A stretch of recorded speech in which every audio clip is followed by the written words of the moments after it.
नमस्कार, हमारे YouTube channel butterfly study में आप सभी का स्वागत है। सामान्य विज्ञान 8वीं कक्षा के 7वें पाठ धातु अधातु को लेकर प्रस्तुत हैं। आज हम इस पाठ का अध्ययन करेंगे।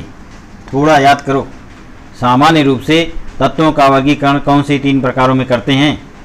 दैनिक जीवन में हम कौन कौन से धातुओं और अधातुओं का उपयोग करते हैं। विश्व की सभी वस्तुएं या पदार्थ तत्वों, यौगिकों या उनके मिश्रणों से बने होते हैं।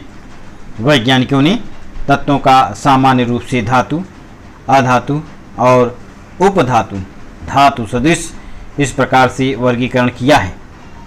धातु मेटल्स, सोना, चांदी, लोहा, तांबा, aluminium, magnesium, calcium, sodium, platinum, ये कुछ धातुएं हैं। धातुओं में चमक होती है, वे कठोर होती हैं, उनसे तार या पतली चादरें पतरे बना सकते हैं। धातुएं ऊष्मा और विद्युत की सुचालक होती हैं। धातुएं एवं उनकी संयोजकता इलेक्ट्रॉनों का त्याग कर धनावेशित आयन, धनायन अर्थात केटायन निर्मित करती हैं। धातुओं के भौतिक गुणधर्म, फिजिकल प्रॉपर्टीज ऑफ मेटल्स। अवस्था, फिजिकल स्टेट। सामान्य तापमान पर धातुएं ठोस अवस्था में रहती हैं, किंतु पारे तथा गैलियम जैसी कुछ धातुएं अपवाद हैं। वे कमरे के तापमान पर द्रव अवस्था में होती हैं।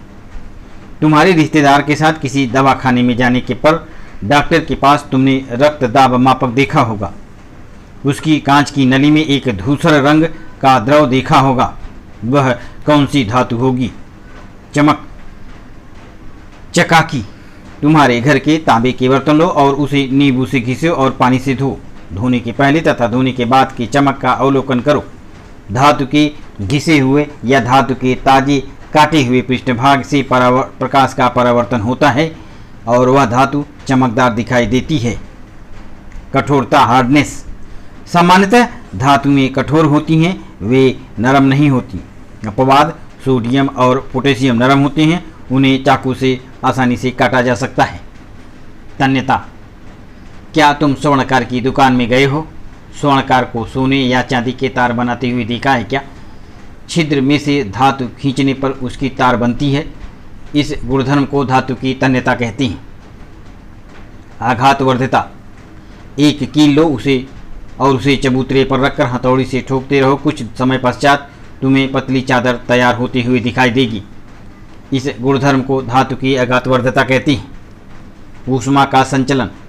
तांबे की एक पट्टी लो, उसके सिरे पर मोम लगाओ और दूसरे सिरे को गर्म करो। उसका अवलोकन करके शिक्षकों के साथ चर्चा करो।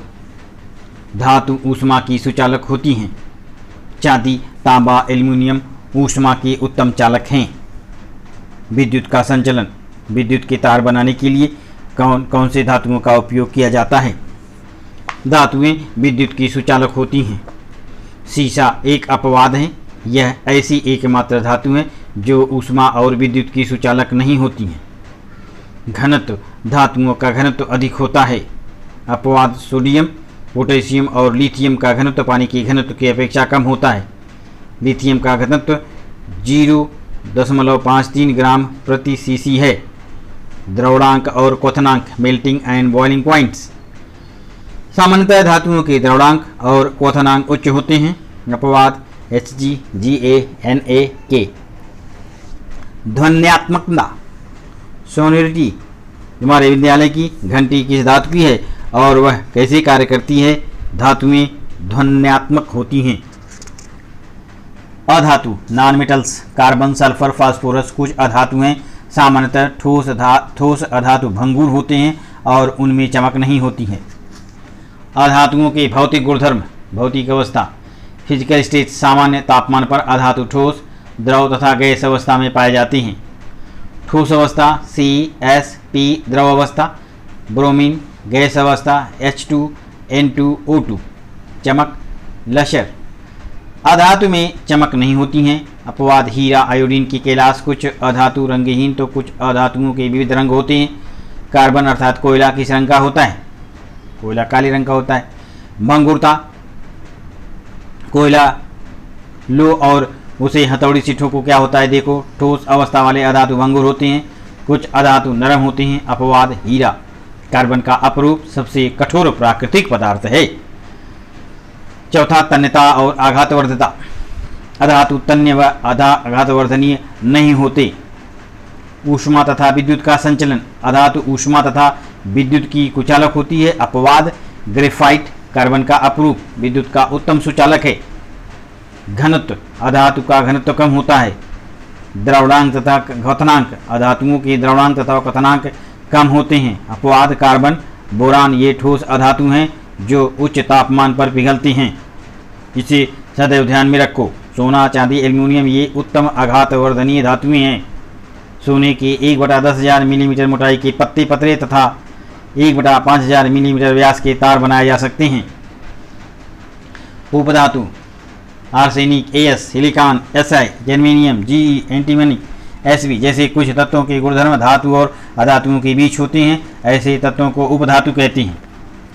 धातुओं की रासायनिक गुणधर्म। इलेक्ट्रॉनिक संरूपण। इलेक्ट्रॉनिक संरूपण सभी तत्वों के रासायनिक क्रियाओं का आधार होता है। अधिकांश धातुओं के परमाणुओं के बाह्यतम कवच में इलेक्ट्रॉनों की संख्या कम अर्थात 3 तक होती है। 11 Na, परमाणु क्रमांक 11, इलेक्ट्रॉनिक संरूपण 281। 12 Mg, परमाणु क्रमांक 12, इलेक्ट्रॉनिक संरूपण 282। 13 एल्यूमिनियम, 13, परमाणु क्रमांक 283। आयनों की निर्मिति। धातुओं में उनकी संयोजकता इलेक्ट्रॉन त्याग कर धनावेशित आयन, धन आयन अर्थात केटायन निर्मित करने की प्रवृत्ति होती है। Na281 से Na plus Le28। Sodium Mg, sodium ion. Magnesium Al283 28। Aluminium ion.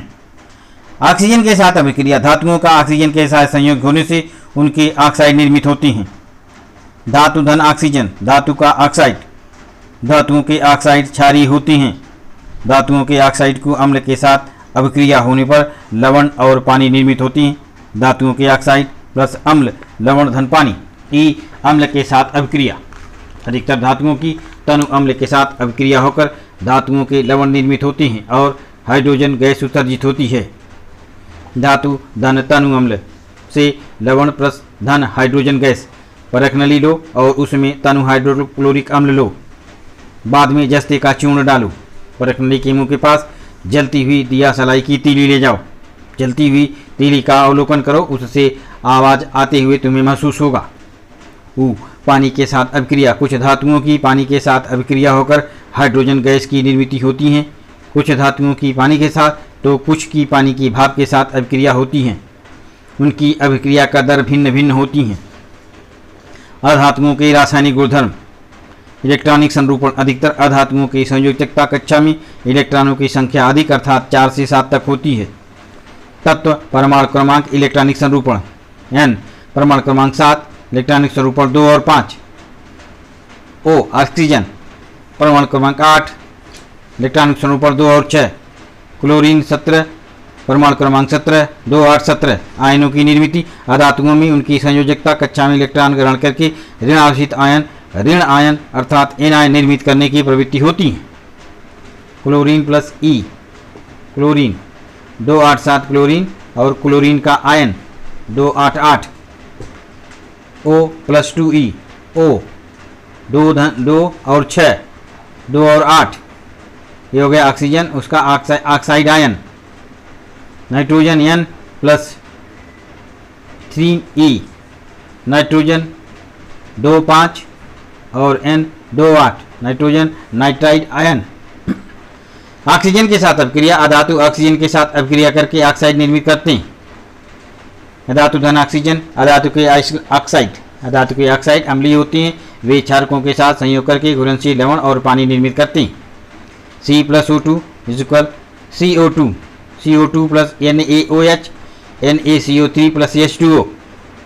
अधातुओं के साथ ऑक्साइड पानी के साथ अभिक्रिया करके अम्ल निर्मित करते हैं। CO2 plus H2O equal H2CO3 carbonic अम्ल। SO2 plus H2O equal H2SO4 sulphuric अम्ल। SO3 plus H2O H2SO4 sulphuric अम्ल। E अधातुओं की तनु अम्ल के साथ अभिक्रिया नहीं होती है। धातुओं और अधातुओं के उपयोग। हमारे दैनिक जीवन में धातुओं और अधातुओं का कहाँ उपयोग होता है, उनके उपयोग लिखो। धातुओं के रासायनिक गुणधर्मों का अध्ययन करते समय सोने की अथवा चांदी की सब सरलतापूर्वक अभिक्रिया नहीं होती, ऐसा क्यों होता है?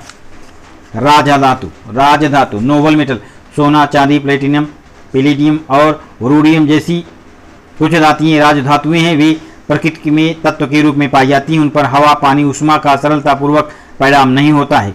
उनकी क्षरण तथा ऑक्सीकरण अभिक्रिया कमरे के तापमान पर नहीं होती।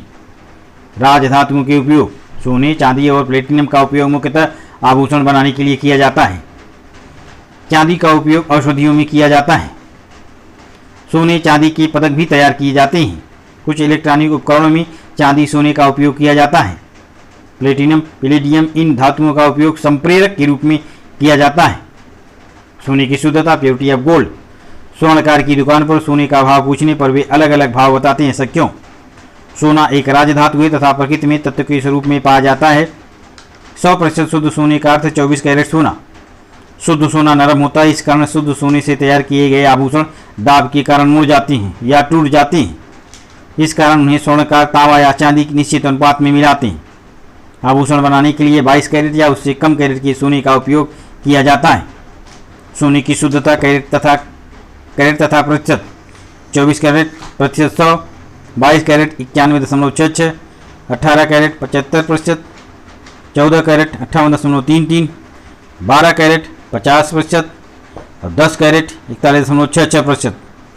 क्षरण: धातुओं पर नमी के कारण हवा की गैसों की अभिक्रिया होने से धातुओं के यौगिक निर्मित होते हैं। इस प्रक्रिया के कारण धातुओं पर प्रभाव होने के कारण उनका क्षय होता है, इसे ही क्षरण कहते हैं।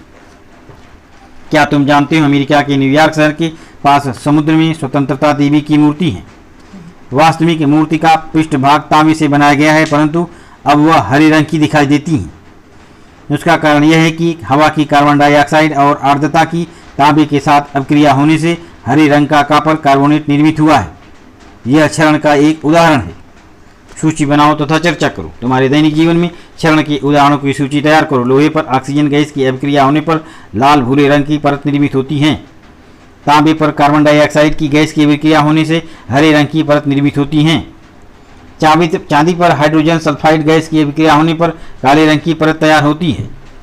धातुओं का क्षरण न हो इसलिए उस पर तेल, ग्रीस, वर्निश व रंगों की परत चढ़ाई जाती है तथा अन्य जंग न लगने वाली धातुओं का मुलम्मा दिया जाता है। लोहे पर जस्ते का मुलम्मा देकर लोहे का क्षरण रोका जा सकता है। इस क्रिया के कारण धातु के पृष्ठभाग का हवा से संपर्क टूट जाता है।